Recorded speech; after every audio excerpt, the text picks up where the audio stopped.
It's the Opperman Report. And now, here is investigator Ed Opperman. Okay, welcome to the Opperman Report. I'm your host, Private Investigator Ed Opperman, and you can find me at Opperman Investigations and Digital Forensic Consulting if you just email me directly at Opperman Investigations. Now, our guest today, this is a historic interview. Our guest today is William Hamilton, and he is the creator of the inslaw.com, the PROMIS software. You may have heard the story. We've done some shows about this in the past with Ted Rubenstein, just trying to explain this complicated story that at one point was described as the octopus by journalist Danny Casolaro, who met an untimely demise. But this is the first interview with William Hamilton, the man at the center of this story. Mr. William Hamilton, are you there? Yes, I am.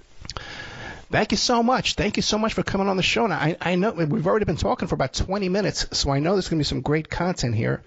Before we get into the whole inslaw, PROMIS, octopus, this whole crazy story that you've lived your life firsthand, tell us about yourself. Who is William Hamilton? I'm the third oldest of 12 children. My wife and I have 6 adult children now, of course, and 17 grandchildren. I graduated from the University of Notre Dame as an English literature major and went to work for NSA, where I worked for 7 years. And then I went to work for a public accounting firm in their management consulting department and answered a request for proposals to develop a case management software system for the local prosecutor's office in D.C., which I named. And it was well thought of, and it was soon used in many state and local prosecutors' offices across the country. Yeah, your audio dropped there for a second. You named it inslaw? The company, yeah. Oh, right. And the software was named inslaw or PROMIS? No, PROMIS. PROMIS, okay, yeah. Your audio dropped there for a second. Okay. So then you received you answered a request for a bid to design this software. That's right. And then I named it PROMIS, yeah. Gotcha. Now, I was wondering this. Now, at the time, because clearly now, you're a savvy guy, you're in touch with all these people, Elliot Richardson, and he was your attorney. But at the time, how did you get that contract? Did you hire lobbyists, or you just off the shelf? No, really, just off the shelf. I was interested in the courts. I thought about going to law school, and so it was something I had a pre-existing interest in. Not PROMIS, and not case management, but courts. The legal system, right. And so I just wrote the proposal, and the request for proposal came from the D.C. government because the local D.C. does not have home rule, and the local prosecutor is a division of the U.S. Attorney's Office. And so the D.C. government's Office of Crime Analysis issued the request for proposals. I wrote the proposal. It was a competitive procurement, and we won it. And it was like a $10 million contract, right?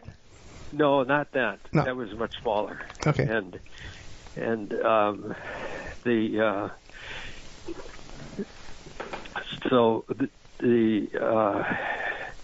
after it was finished, I went to work for the U.S. Attorney's Office as an independent contractor to try to improve the software, because it was the first time anybody had done something like this. And so there were a lot of opportunities to make it better,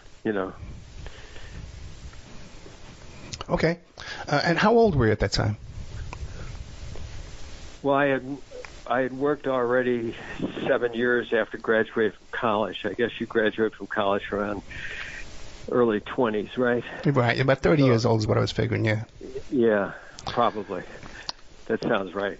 Okay, so you're working for the U.S. Attorney's Office as a contractor. Right.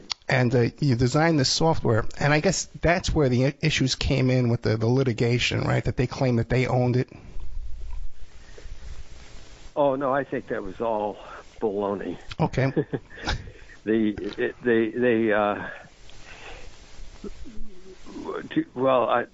most telling thing is that one of the lawyers who represented Inslaw, Roderick Hills, we had retained because he was a very prominent business lawyer, and we needed to get the Justice Department to agree that when the Justice Department liquidated under the Carter administration, yeah, the one that had been financing the development of PROMIS was called the U.S. Law Enforcement Assistance Administration.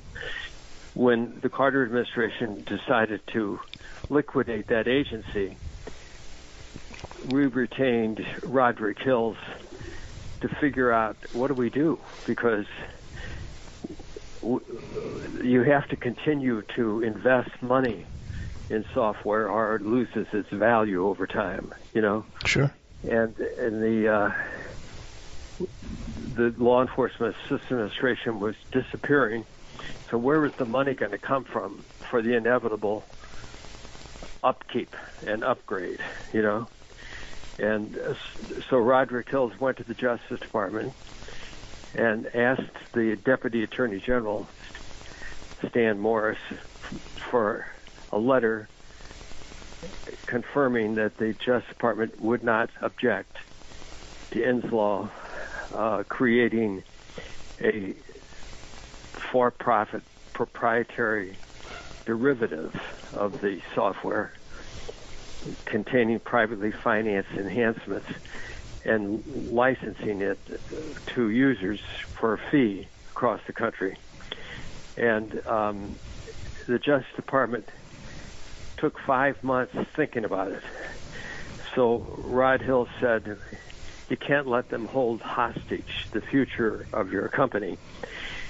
And so he said, I think whether they like it or not, the copyright law gives Inslaw exclusive, as the author of every version of PROMIS, the exclusive rights, copyright rights to the software. Gotcha.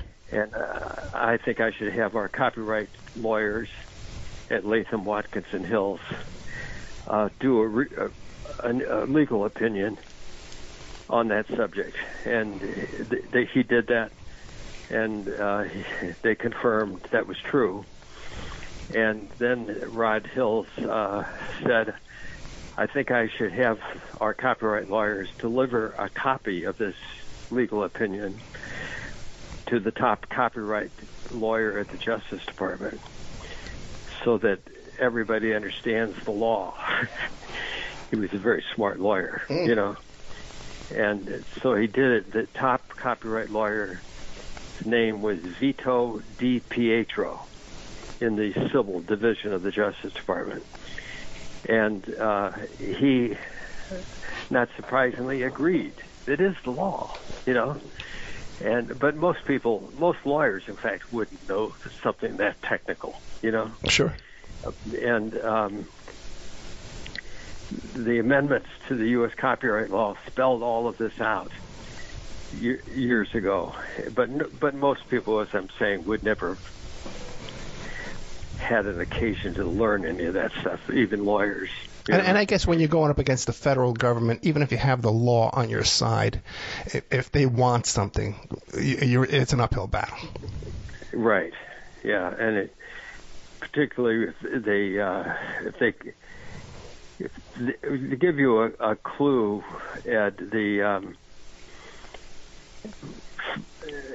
under the Brooks Act, which was named after Congressman Jack Brooks, any agency of the executive branch of the federal government that ever wanted to buy a piece of software had to apply in advance to the General Services Administration, GSA, and get what's called a delegation of procurement authority to do so, because the GSA had exclusive authority over the federal government's purchase of computer software for years.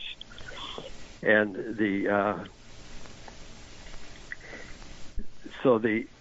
at one point, the General Accounting Office did a report criticizing GSA and criticizing the Office of Management and Budget under the Carter administration for failing to provide leadership to federal agencies to stop reinventing the software wheel and start purchasing prepackaged application software products. Because every time if it's a common function of the government like case management or personnel, it's kind of silly to commission someone to develop the software from scratch each time. It's very expensive to do that and error prone. And it also seems too that they're the crappiest softwares out there. Like with the whole thing with the the healthcare.gov. When it first came out, it was Obama's former buddy, his college roommate or something. It's always like a deal like that, which is how I wondered how you got this deal. It seems like Roderick Hills, he was plugged in to get this kind of deal pushed through. Yeah. Well, he was a very smart lawyer. Yeah. Like Elliot Richardson was. Elliot Richardson, by the way, if the audience doesn't know, that's the Saturday Night Massacre from Watergate. This Elliot Richardson who designed. That's right. Yeah. Under protest, resigned. Yeah, he had a lot of integrity and very bright. Just like we were blessed to have several extremely bright lawyers with integrity. Kind of an unusual combination. Especially in D.C., with this bunch. Okay. Yeah. So then take us through this. Now, you're going back and forth with the government about do you own it, don't you own it, do you have the copyright on it, are you allowed to sell it? What happens next? Oh, what we didn't really have to go back and forth. Because he got a letter from the Deputy Attorney General's office confirming that they don't object to what we're planning to do. Okay. And that was after the internal legal opinion I told you about from Broad Hill's law firm, and after they had given a copy of that internal legal opinion to Vito DiPietro, and after, unbeknownst to us, Vito DiPietro had confirmed it in an internal legal opinion to the top internal contracts lawyer at the Justice Department, where he explained what the law is, the copyright law, and how it affects Inslaw's copyright rights, and that Inslaw had exclusive copyrights under the copyright law as the author of every version of PROMIS, just what Hills had said, and that the government's rights were limited to whatever data rights they had negotiated in the individual contracts with Inslaw. And they never negotiated any, so they had no rights. They never sought to negotiate any, But it was an invaluable thing to have this Vito DiPietro, who I had never heard of, issue a internal legal opinion. We didn't even know he did it. And we found out about it in litigation discovery in the bankruptcy court. And Justice tried to keep that copy of that legal opinion from us because it's pretty dispositive, And the court, we did a motion to compel production to the bankruptcy judge, and he granted production. And that's how we know about it. How did it wind up in bankruptcy? How did you wind up in bankruptcy court? Because the government withheld millions of dollars under that $10 million contract to put PROMIS in major cities of the U.S. attorney's offices in big cities across the country. And they withheld on purpose millions of dollars in order to force us into Chapter 11. And then we assume they were going to force us into liquidation. There could be an auction of the software, and it could be purchased by friends of the administration in power. Wow. Because it could make a fortune, You know. Gotcha. And the